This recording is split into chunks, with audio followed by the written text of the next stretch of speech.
Nothing gentles down from a mild heaven here. We are always braced against the wild wind. We were ever hand in hand as far as the eye can see. Cataclysms are the story. Our cities sprang up overnight, are flattened at a tongue lashing by clouds and bushwhackers. Bonnies and Clydes, struck fast and hit against the land, stretched and pegged flat to the four corners of the earth. We do not cower at disaster. We join hands, sing hymns, we share tears, and bend our backs, raising a neighbor's barn. Do not think your abrupt terror will destroy us. Wide horizons stretch our vision. We do not believe in limits. We shift with the red dust, dance golden like the wheat fields. We believe, we move on. We bend and dance on the tall grass. The prairie sings our pain. The land shouts our praise. The wind calls us together. Braced Against the Wind by Carol Hamilton.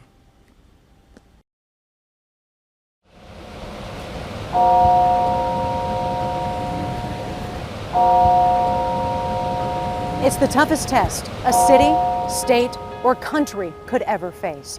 But in the years that followed, that's where our community has really stood out. Thank you for joining us tonight. Good evening to you. I'm Abigail Ogle. You are watching our special report, Chronicle 30 Years of Resilience, remembering the Oklahoma City bombing. It was the day that changed our state and the nation forever. April 19th, 1995. Now marked by this memorial tucked in the heart of Oklahoma City, the twin gates we all recognize. 901 symbolizing the innocence before that bomb tore through the Alfred P. Murrah building. It's hard to think about and see the scenes that unfolded at 902. I'll tell you, the video is disturbing. It's hard for any of us to watch, especially those of you close to it.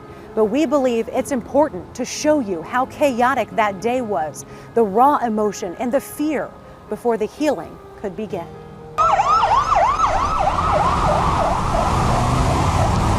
The destruction, as you've probably seen, is unbelievable down there. It looked like a war zone. It looked like something out of Bosnia. It's just like an atomic bomb went off. The ceiling went in and all the windows came in, and it was a deafening roar, and then there's just dust and everything. You can see on the upper floors in one of those offices there are some people trapped up there. You can see the firefighter there climbing up a ladder, trying to get as close as possible to those people, but he was shy about 2 floors. Back! Everybody back! Jack, we're moving back as fast as we can. We've been ordered to move back. People are running back from the scene right now. Charles will just show them. I believe that ATF or someone in the building found something that they believe to be that maybe another explosive device. Those were cars parked across the street in the parking lot from the federal building. They are literally inside the building right now doing an amputation, working with the victim, trying to get them out of the rubble. We've got a couple of buildings where all the floors are pancakes, so we have victims trapped. That's where we have the triage area and basically the field hospital. At this point, it's just a very slow, painstaking thing. We have a tremendous need for tents because, as you can see, it's raining here and it's going to be a long night. I talked to a guy as it was coming in. It looked like there was a truckload of generators. He told me, yes, generators and body bags. This is a live picture you're seeing of some of the cranes doing work down there. Now we bring you to 903, all of the heart-wrenching but also hopeful minutes that followed. At the end of the day, on April 19th, 1995, people were still searching for loved ones, others still trapped. Rescuers were desperately searching against the clock, and investigators working to figure out what exactly had happened. In an instant, the streets here at Northwest 6th and Robinson turned into a makeshift triage center. KOCO's Kylie Thomas tells us the stories of the healthcare heroes of April 19th. And I felt the ground move, and so I was scared it was an earthquake. So I went up on our 10th floor roof and I looked downtown and I seen smoke just barreling. I just never seen anything like that my whole life. 30 years ago, Glenn Young stood in this very spot on top of Integris Southwest Medical Center and witnessed history. And downtown there's people in buildings, that's all I knew. It was Glenn who warned the hospital. And said, hey, something's happened downtown. We're getting ready to get a ton of patients. Everybody on the periphery of the hospital felt it. At OU Health, less than 2 miles away from the blast, Dr. David Teague was in the operating room, just 8 months into his career. But any work anywhere else in the hospital was stopped, and we immediately began to set up various triage centers anticipating the arrival of a bunch of casualties. So we had actually a triage center outside of the emergency room. We set up our cafeteria, which has a lot of tables, so those tables could become gurneys. Area hospitals were ready. They had set up triages for hundreds of the most critical patients, but hundreds never showed. That's one of the still saddest parts of our experience is, we were told several times, we're going to bring you a bus load of casualties. We just know we're going to bring you all these people that are hurt bad. But what we learned through the day was that people that were in the collapse zone of the building could not have survived. Once the last survivor was rescued, the solemn work began, identifying the 168 souls lost. But I was very proud of the work that we did. This was my crew. They were on my x-ray crew at the hospital. Steve Lovelace, an x-ray tech at the time, volunteered his team to help in any way they could. It would become a battle he continues to fight today. Later, we got a call that said, show up at the medical examiner's office, which we did at 7 a.m. And that's when we were tasked with x-raying the victims that they were pulling out of the rubble. Because I had pediatric experience, I was tasked with x-raying the babies that they pulled out of the rubble of the nursery. And that was so tough. This is the first time in years Steve's gone through his keepsakes from those grueling 3 weeks as he prepares to honor the victims. This is the one that I wore through my time at the medical examiner's office. This was from the very last day.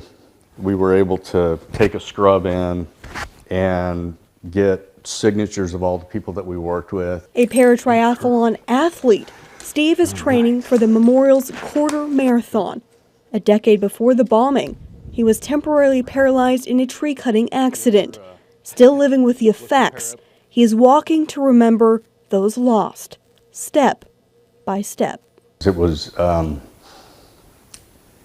unfortunate honor to be able to do that. And I say that with all due respect. We are all tied together in those days and that memory, and I am very fortunate to have gotten to be part of that story. We all hate the story, but we also all know that from that story, the Oklahoma Standard sprang.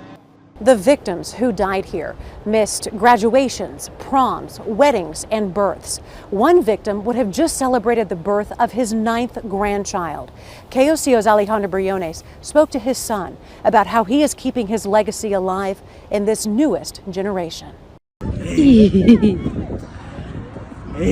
The simple joy of a father and son sharing a moment. Ivan Martinez cherishing every second of fatherhood. The rainbow fish was the most beautiful fish in the sea. Being there for his son in a way his dad couldn't be there for him. I don't have any pictures with him. It's kind of sad. Tragedy struck before Ivan could know his father. He was just 10 days old when his dad died at the Murrah Federal Building. Reverend Gilbert Xavier Martinez was inside the Social Security office on the first floor, there to help someone else with an issue. The stories I've heard is that he was a leader first, outgoing, helper of the community. 30 years later, Ivan is sharing his family's story of resilience and hope, choosing love over hate. We've managed to grow stronger out of it, and yeah, that void is never filled, but we're stronger together. Everything Ivan knows about his dad comes from stories. Gilbert was a pastor at a local church with a predominantly Hispanic congregation. He was a teacher at OKCPS and an Army veteran. But the main story I've heard of him is how much he loved the people of his congregation.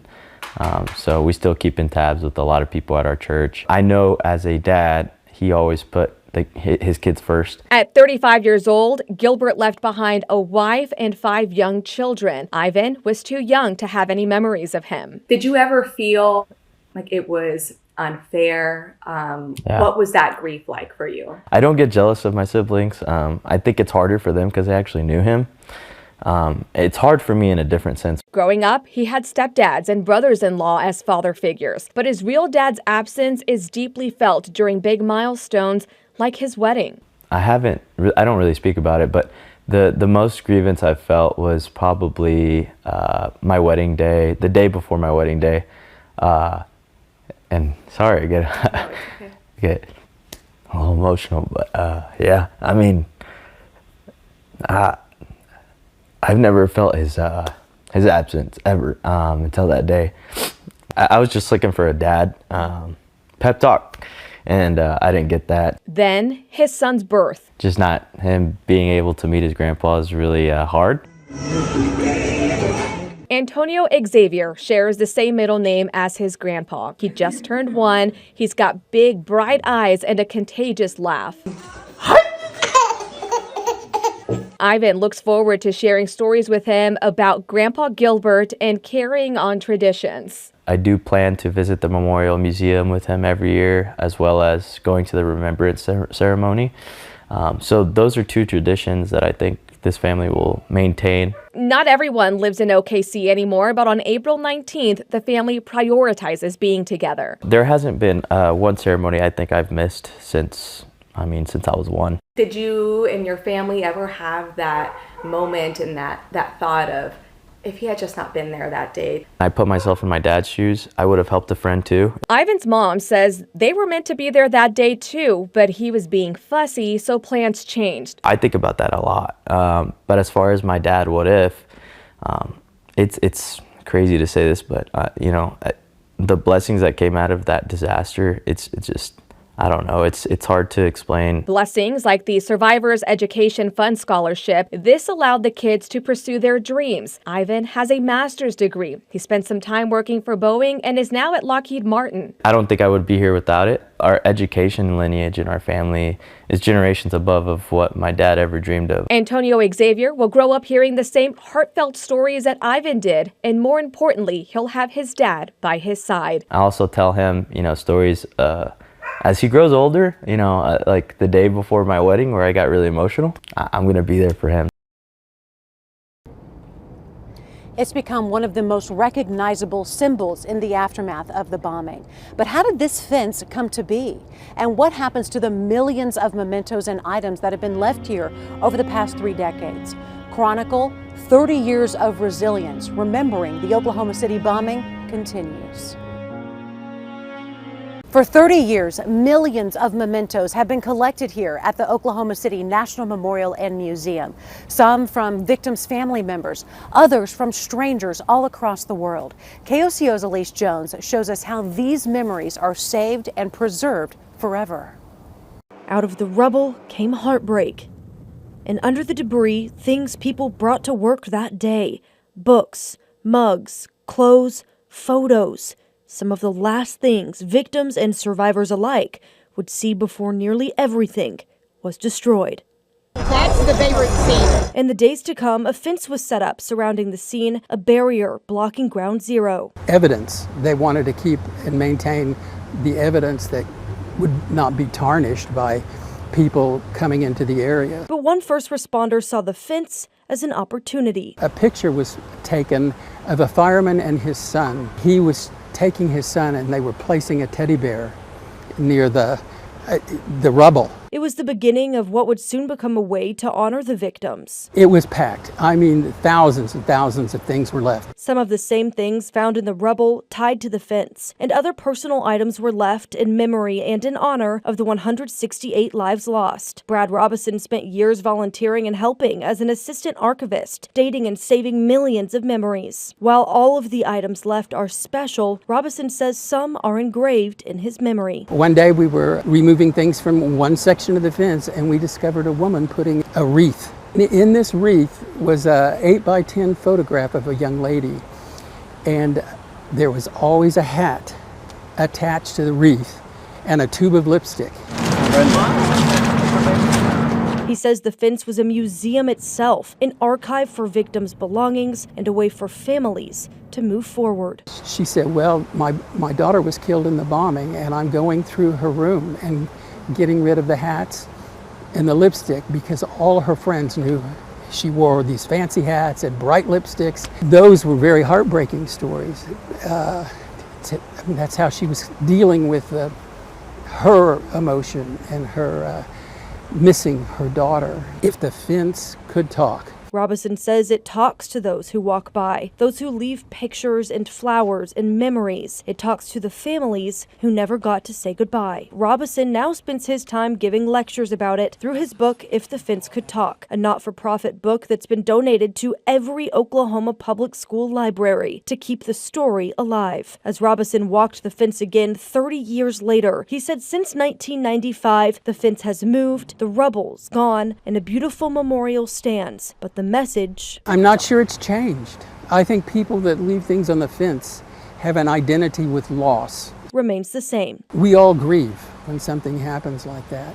People were wanting to express themselves.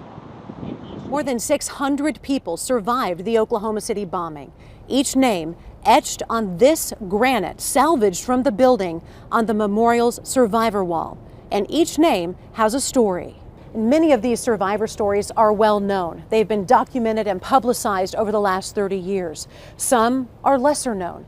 This is Lawrence Martin. He was an Army captain and an elementary school teacher. His physical injuries from that day were visible. His internal scars were not. Tonight, a fifth grader's journey to learn more about her beloved teacher and how April 19th changed his life forever.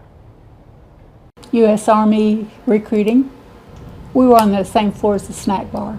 Vicki Ham worked on the 4th floor of the Murrah building in the Army recruiting office alongside Captain Lawrence Martin. If you see him across the room and he smiles at you, then you smile great big because it's almost like a connection. That's the kind of person he was. Vicki happened to be at a doctor's appointment the morning of April 19th, but she heard and felt the blast. And I looked back south, and that's when I saw the front of the Murrah building, and it was just blown away. Captain Martin survived, but sustained life-altering injuries. Glass tore through tendons in his arm and severely damaged his eye. He always had a positive attitude, even when he was hurt, and he came to work, and, you know, he had scars and cuts, and I kind of thought he was in pain. And years later, Vicki played a role in Captain Martin testifying at the McVeigh trial. I had to speak up because Captain Martin was very well spoken. I said, I know a good witness for you. And Captain Martin did testify, bravely sharing his pain with the courtroom, the world, all while sitting in the same room as the man who tried to kill him. We wanted to know more about Captain Martin's specific testimony. So we went through the Oklahoman archives at the Oklahoma History Center. It was former U.S. Army Captain Lawrence Martin's turn to tell them what the bomb destroyed. A co-worker ripped off his necktie and wrapped it around Martin's bleeding wrist. He had severed 12 tendons, 2 nerves, and an artery. Virtually my Army career is over. The article also details Captain Martin meeting with Sergeant Bill Titsworth, who was transferred to OKC. He had stopped by the office April 19th, a couple of weeks early, to introduce himself and his family, including his young daughter Kayla, who was killed. Captain Martin was discharged from the Army due to injuries sustained that day. He was a former Army officer. At the point in time I met him, I interviewed him for a teaching position I had open here at Claiborne Elementary School. Captain Martin became Mr. Martin in August of 1998 as Claiborne principal Bill Powell hired him to be a 5th grade teacher. He had taught previously before he went into the Army, and so he did have a background of understanding children, and that came forth in his interview. Early on, Mr. Martin created chess club for his 5th graders, including me. So this was chess club, and here he is playing Yes. with, and then yeah. There you are. That's me. And I remember vividly the first day of class, Mr. Martin telling us about the bombing, his lasting injuries, and even sharing photos from his personal collection. And these were his copies? Yes. So these are pictures of the building after the bombing, and literally almost immediately after the bombing. Yeah. And I remember him, did he show, I think he showed these to us. Yes, he would have shown them to you. I remember he wanted us to know who he was and why he had the injuries that he did. Mr. Martin died just a couple of days after the chess club photo was taken. The wreckage is almost unrecognizable. Our KOCO cameras on scene of the crash near Memorial and MacArthur. The single-engine Cessna plummeted propeller first into the ground. The impact tore the plane to pieces and killed its pilot instantly. As I'm talking with you, I'm getting a sense that you kind of had a soft spot for him. Oh, well, I did. Maybe it's because he reminded me of himself.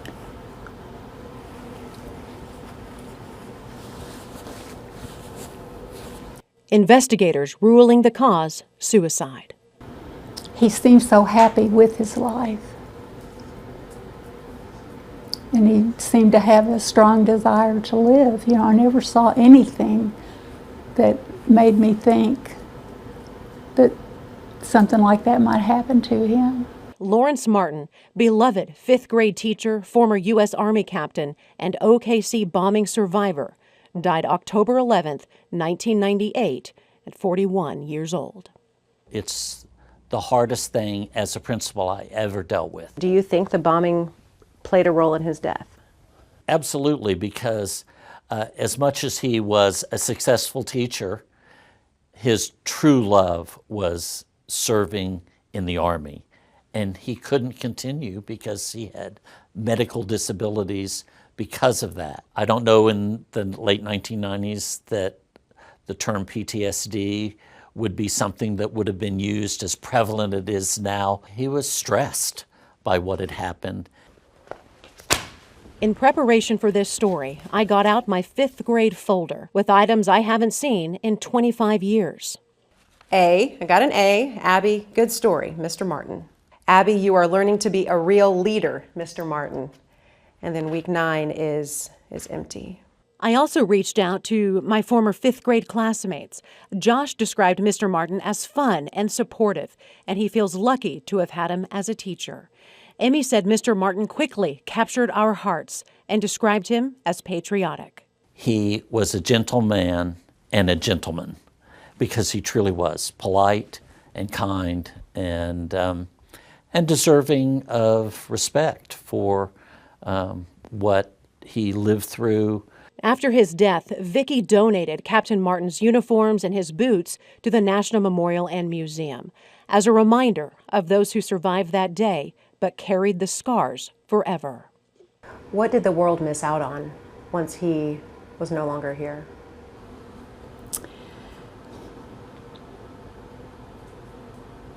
Well, they missed out on knowing such a wonderful person that carried peace and happiness with him in his soul. It radiated from him. And that's what they missed out on, is knowing the real Captain Martin. May we always remember those killed, those who survived, but were also changed forever. Rest in peace, Mr. Martin. Here at the museum, they don't shy away from the man responsible, and KOCO5 has covered this every step of the way. The aftermath, the recovery, the trials, and the execution of mastermind Timothy McVeigh. His federal trial taking place about 2 years after the bombing in Denver, Colorado. And KOCO's Jessica Shambach spoke with some of the trial journalists who spent weeks, even months there. I was a little scared, to be honest, to be going there to cover this. Not only because I wanted to do a good job for my city, but I also, it was just this incredible, awful situation that we covered the bombing. We saw all the victims' pictures and we got to know all these families. Then we go to this big event. It was intimidating, I felt like, and I was very honored to be chosen to go cover it, but it was something like I've never experienced. How long would you say you all were there roundabout? Well, I think Terry was there for the longest. Yeah, was she there. was, yeah. I was there from the beginning of the trial till the end. I think we're there for like 2 weeks at a time, different shifts, and then we'd switch out, and other people would come for 2 weeks. And there were apartments. Two. There were two, okay. Yeah. It was not far from the courthouse. Just outside the courthouse, what was the bullpen? It was the just kind of rounded concrete area that was kind of a walkway area going into the federal courthouse, and the media had set up in a circle all the way around. We're going to put some troughs down across the sidewalk here. And with a path that went through so the lawyers and anyone else going into the trial could go through. So OJ had just happened and they didn't want the circus, and so they were really very conscious of the media and how they, acted in this federal trial. I felt this like competition of who could stand where and who had the better vantage point. I mean, you could feel it between everybody, honestly. That was just part of the the whole atmosphere. goal as the photographer that day was to make sure you had the best shot. So you're constantly jockeying for a position, and in the bullpen we had size of a piece of plywood. That was our spot for everybody and all of our equipment. What were the conditions like? We would get up in the morning. I guess we got there about 7:30 and stayed until about 11 or 12 at night. Yeah. Rain, sleet, snow, whatever the case may be. And you couldn't leave. No. Because something might happen. Was it a delicate balancing act? Because I'm sure it was highly sensitive in the way that you were covering this. Great responsibility. Yeah. It's a huge responsibility. Because not only do you want to get the facts straight, you want to be able to inform viewers of what's happening and inform the rest of Oklahoma what's happening in the world. But most of the time he just listened, took a few notes.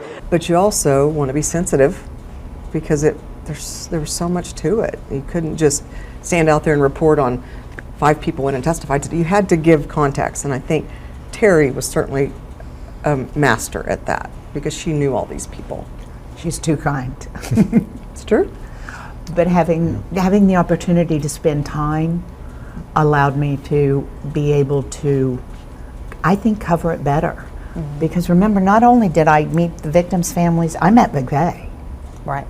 So I had a different context going into it than almost any other reporter. So I was very, very lucky in that sense. And tell me about that. Tell me about your relationship with McVeigh and the correspondence. I went out and met with McVeigh for a half an hour at the El Reno prison.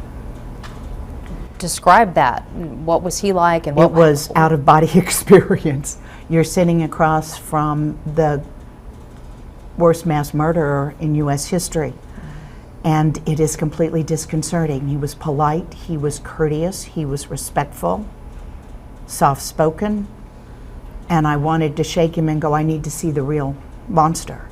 I need to see the monster. I understood at that moment why anybody in downtown Oklahoma City that passed him walking by the federal building would not have thought a single thing. He looked like a military guy who had gone into the office in the federal building and was walking out with the haircut. Was there ever any remorse or regret? No. Never apologized for what he'd done. Was there immense pressure to deliver the coverage in a timely manner? You'd get run over. Oh, bad. It was so competitive. Trying to get out the door and get to the camera first. So competitive. I mean, running and people pushing and elbow. I mean, it was You're constantly intense. watching the door. Yeah. So when you see Terry running, you know you got to get ready yeah. to go. Tell me about the moment that McVeigh's verdict came down. We were all rushing for the door, pushing each other out of the way, trying to get to the cameras, and you're running out the door doing this and screaming. If it was the jury verdicts or anything like that, you were yelling, or I wrote up a sign and held it up. Does it feel like it's been 30 years? Not sitting with these guys, no. They all look the same to me. No. Not really, no. It doesn't. Sort of. Yeah. I mean, there are always reminders of what happened here. And I drive by the memorial every day on my way to work. So I see it. So I'm always reminded. But 30 years, sort of, kind of, it feels that way. I mean, this city has made a lot of progress. The city changed that day. It grew up. It decided it was important and it was relevant. I wish it hadn't taken that, but that day changed Oklahoma City. This is not the city of 30 years ago.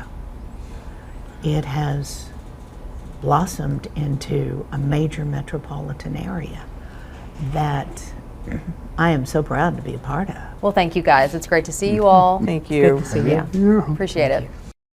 I'm only 34, so when this happened, I was 4. I don't have any memories of my mom. 168 innocent lives lost on what seemed to be a normal April morning. Those victims' legacies now told through their loved ones, some too young to remember, like a son tasked with sharing his mom's story with his children. When our chronicle, 30 years of resilience, remembering the Oklahoma City bombing, returns. Many Oklahomans will remember the story of P.J. Allen. He was 18 months old when he was saved from the Murrah building. He and 5 others were rescued from that daycare and quickly became known as the Miracle Babies. P.J. now works at Tinker Air Force Base as an airplane technician, his way of paying it forward. It's highly unlikely that I'll be able to do a service job like be a firefighter, be a soldier, or police officer, just due to the physical restraints. So when working here, it allows me to give back. One of the most striking moments inside the National Memorial and Museum is the room that honors the 168, forever preserving their name and a piece of their story. But of course, the work to preserve their memories doesn't just happen inside of this building. KOCO's Kylie Walker shows us how the families of these people continue to keep their memories alive after they were taken too soon. It's up to me, to, share as much as possible, and you bring light to a dark situation. You could say Nick Chafee is a curator of sorts. Well, this one's directly to my dad from DEA. He preserves history in his Yukon home, some etched within old newspapers from the 90s. In that bin, I got more papers. The more precious artifacts, letters, many of them handwritten from government officials and local, state, and federal agencies to his family. This letter right here is, to my dad, and this from the White House. Even one from then President Bill Clinton. These relics are personal, as Nick is now the conservator of his mother's story. Rona Lynn Kaner Chafee was tapped by the U.S. Drug Enforcement Administration, or DEA, state and local task force after serving as a dispatcher for the Cleveland County Sheriff's Office. My dad was on the scene probably 20 minutes after the bombing, and I can't imagine what that would be like, going down there and experiencing something that I don't think any of us will ever experience. His mom, one of 168 people killed in the blast. I'm only 34, so when this happened, I was 4. I don't have any memories of my mom. An unimaginable loss so young. This is my favorite picture. My mom was funny. That's one thing I've been able to get. Nick's family, in a way, were the keepers of his mom's history. So it's like one of those things, like, grew up, knew this event had happened, but never really talked about it much. His moment to actually reflect on what happened that day would come later, when he decided to go to the OKC National Memorial and Museum. Just out of the blue and during summer break, and just was like, let's go to the museum. And I don't know if that was a good idea. For me, that was the first time I fully grasped that was where my mom's grave was. With time, Nick's family grew and his grief subsided. I'm seeing my family not experiencing a loss, but experiencing a gain, and it's just been new to me because I've never experienced that growing up. He's now a new father to a 10-month-old Brooks and husband of Abby. How would she be with my son? How would she be with my wife? How close would they be? Would they do things together? Those questions driving him to uncover more about his mom's past. I'm always constantly thinking, how am I going to teach him about this? And what's his role going to be, you know, in my mom's story growing up? And kind of in those ways, the story's the same, but the way you go about telling it probably is a little bit different. So it's constantly evolving. In the hopes of passing her legacy on to his family's future. It's going to be your story one day, buddy. Heroes emerged after April 19th, but then faced their own internal battles. Coming up, we will show you the response to the response that was used right here and is still used across the world today. Whether you were a survivor, lost a family member, maybe you helped in the aftermath or just watched it play out on television, dealing with that grief is a process. But the way our state mobilized was truly remarkable, and it's actually a model used by the world today. KOCO's Colby Terrell shares the success story of Project Heartland. It took a really long time for me to get back to a sense of normal. Every painstaking moment of April 19th was etched into the brains of the hundreds of survivors and thousands of first responders who rushed to the scene. I just couldn't process everything that was coming at me, and I literally had tunnel vision. Leaders in the community knew if people were going to get through the dark days years in the future, they'd need a solution that could fix more than broken bones.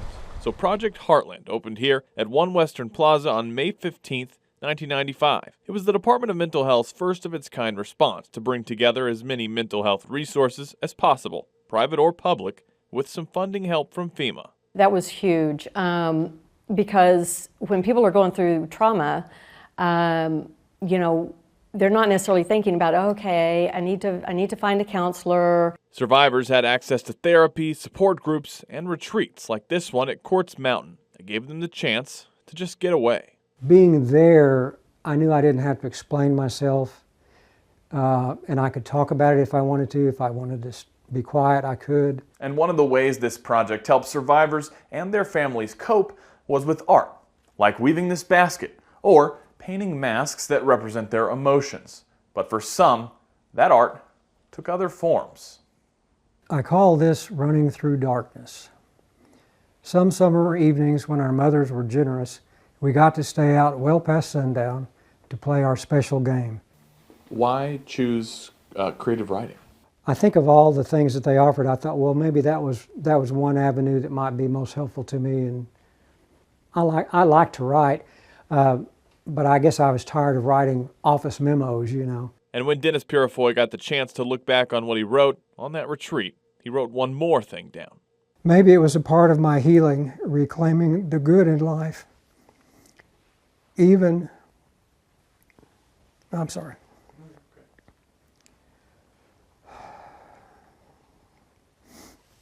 Maybe the writing exercise was more than a memory. Maybe it was part of my healing, reclaiming the good in life, even sometimes the darkness.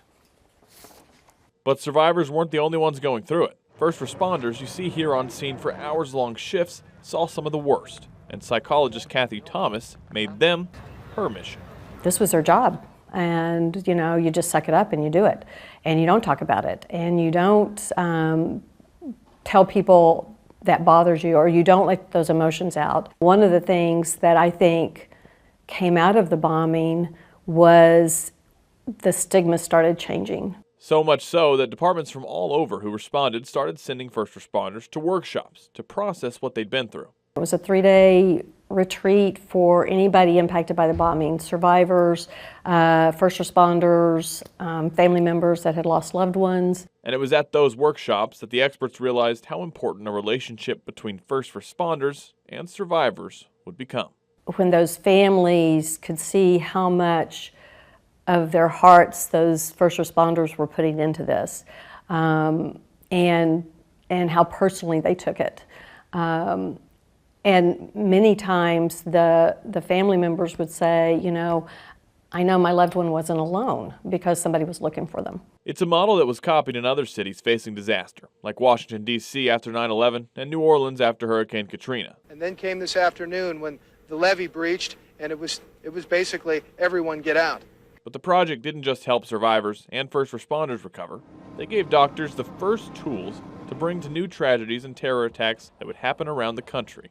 Studies like these that looked into how long trauma stuck around went global, and therapists pioneered new techniques working with survivors that are part of the industry today, all part of a new approach to mental health born out of a first-of-its-kind tragedy. That was the thing. The Oklahoma City bombing was kind of new for everybody. We really encourage people, talk about your story, share your story, and it is extremely helpful for other people to learn from that. Dennis says getting rid of the stigma will take some more work. It's great to have friends, it's great to have family, it's great to have faith, but sometimes you need a little bit of help. He tells me now, even 30 years later, the world can look to OKC's example of turning darkness into light.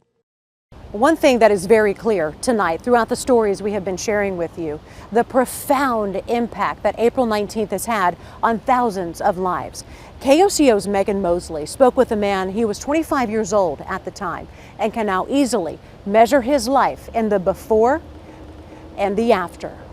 She was a single parent, raising all us kids. She was a Christian woman. Everybody loved her. She always smiled, and she was good people, and all her people that worked with her, they loved her because she had a good spirit.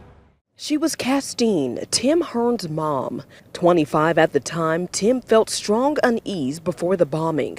Typical for a college student missing home. I actually came from Albuquerque, and I was going to go to school down there, and some told me to come home. Almost like a whisper of warning, that feeling brought him back to Oklahoma. I had that feeling like, it's like God put something in your spirit, like, I need to come home, I'm missing them, and I just made an effort to get here. And I'm glad I did, because if I wouldn't have listened to my instincts, what God put in me, I wouldn't have never been here when she passed. I at least got a chance to talk to her that morning and, you know, tell her I love her and all that, and she went to work. She went to work on the 7th floor of the Murrah building, something she'd done for nearly 2 decades. She was set to retire in a year, but never made it out alive. I seen on the news, they showed the Murrah building. It was engulfed in smoke. And I immediately called my mom, couldn't never get to her. My aunt called her, couldn't get to her. Then I got my car and drove over here. And when I seen all these people around here, it was like, it was a madhouse. When you saw the rubble, did you think there was a chance that she was alive? Everybody's pulling out. And we was hoping that my mom's still in there. But we had hope over and over, like, Lord, don't take my mom, you know. The hardest part, Hearn says, was telling his 5 other siblings they lost their mom. And when I told them that, they just snapped, they broke down. It was hard. I had to be the one to tell them. But that difficulty is something he faced time and time again as he stepped up to raise his siblings, changing his path entirely. That day, on the 19th, changed everything. And I ended up staying here because I felt like we always been a close-knit family, and I just put everything on hold. But in the darkest light, their family found a beacon of hope through each other. All my siblings doing good because they had issues growing up, but God always showed his light, make sure we was okay. So, and we still here, like I said. I had my trials too, you know, going through that. And I had to be the strong one. Like so many others, the tragedy had a profound impact, causing him to take a different road in life. You told me you're never downtown. Do you avoid coming downtown? I try to go around it because a lot of people that come visit, they don't know what we're going through. They see everything and they pay their respects because they can't, you know, believe how it happened. But we went through it. And when you go through something what we went through, it just don't want to really be around. I still feel sad, but I don't feel as bad because I know she's in a better place. We've shared powerful stories and memories from doctors who performed surgery on the streets, therapists who have spent years with survivors working through trauma. What about those you might not necessarily think of as first responders? The unsung heroes as you continue to watch our chronicle, 30 years of resilience, remembering the Oklahoma City bombing. In the aftermath of Oklahoma's worst day, there were helpers, and there were helpers of the helpers, people who never saw themselves as first responders before April 19th. KOCO's Evan Onstad introduces us to the unsung heroes. We were just starting our second day of the convention when the bomb happened. Deborah Bailey and the Oklahoma Restaurant Association found themselves in the perfect place to help at a restaurant owners convention with food and kitchen equipment 4.5 blocks away at the Myriad Convention Center. And so we immediately called together all the exhibitors from the floor and said, obviously we're not going on with the show, what do you want to do?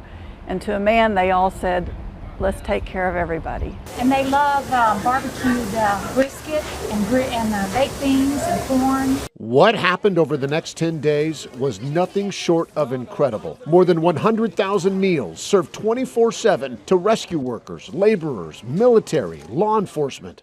We've been able to offer about 5 different entrees, and we've been giving them a lot of good variety, and they're eating just about everything we put up. Everything looks so good. You guys done such a tremendous job. I just want to eat everything. Search and rescue teams that came in, they worked 12 hours on and 12 hours off. So they spent a lot of time in their off time at the Myriad just resting and you know, taking care of their physical needs. Massage therapists worked to restore tired bodies. And then we're just going to correct it like that. Hey, that made a lot of noise. Yeah, it did. I heard that downstairs. This chiropractor drove in from Tulsa. We had optometrists there because they came and they had contacts or they had glasses and they were working and they didn't think to bring as many supplies as they needed. The volunteers, Deborah says, kept coming from everywhere, over 1,000 every morning at the Myriad. Most of them, she says, they had to turn away. They all wanted to do something. They couldn't sit at home and watch it on TV any longer. They needed to give back in some way. And it wasn't just people, it was things. We've got foot powder and Vicks and sunscreen and antihistamines, decongestants. We would call and say, we have a need for this. And within an hour, if we asked for 10 of something, we got 100 of something. People could not give enough. If you were hungry, you got a pizza just show up right in front of you, and pizzas were donated. If you needed a Coke, it was water, gloves, shoes, pants, I mean, whatever you could possibly need. Chris Cates and his mother Peggy saw the work of these unsung heroes firsthand, but they too fit that definition. At the time, Peggy and her husband Ben were the owners of Midwest Wrecking, a local demolition company that stepped up to help. Everybody wanted to help, whatever they could do. Chris is now one of the owners, but in 1995, he was a college student who drove from Stillwater to Oklahoma City to be a part of the Bucket Brigade, moving debris and clearing a path for search crews by hand. Chris says the hardest part was seeing the family members of lost loved ones hoping for a miracle in the rubble. I just remember walking out the gates and people asking, hey, have you seen so-and-so? Have you seen so-and-so? Over many months, Midwest Wrecking moved debris, cleared the floors, gathered important documents still in the building, and then eventually cleaned it all up after it was demolished. The entire time, Peggy says, treating the area like the sacred place it had become. They were people. They were Oklahoma people. And I think when Chris was talking about the generosity, that is Oklahoma, and it's, you know, it became known as the Oklahoma Standard, and that's not a joke. That is the truth. Keeping the message of the Oklahoma Standard alive is, at its core, the job of the OKC National Memorial Museum and its president and CEO, Kerry Watkins. You look at it and call it a standard, Oklahoma Standard. I mean, they'd never seen anything quite like it. Right. It's not just a clever phrase. It really is not a clever phrase. And we've got to work to make sure we maintain that. Watkins says the work we saw from so many people on and after April 19th allows us to focus not on the dark, but on the light that followed. It really was remarkable that it went so well and that everyone worked together, pulling the rope in the same direction.